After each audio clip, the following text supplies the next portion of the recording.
আমরা যে মানুষের সাথে আত্মীয় বানাই, বন্ধু বানাই, ভালোবাসার মানুষ বানাই, আমরা লোকটাকে যাচাই করি লোকটা কিরকম, লোকটার কোনো বদনামি আছে কিনা, লোকটার কোনো চরিত্র ভালো আছে কিনা, লোকটার ব্যবহার ভালো আছে কিনা, লোকটার অন্য মানুষের সাথে খারাপ আচরণ করে কিনা, অন্য দেশের সাথে ভেজাল লাগায় কিনা।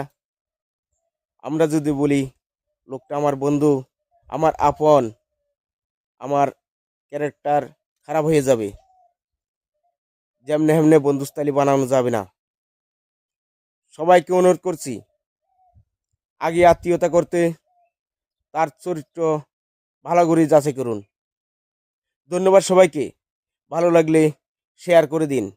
যারা ওইসব আত্মীয়তা করে তাদের কাছে পৌঁছে দিন। ধন্যবাদ সবাইকে।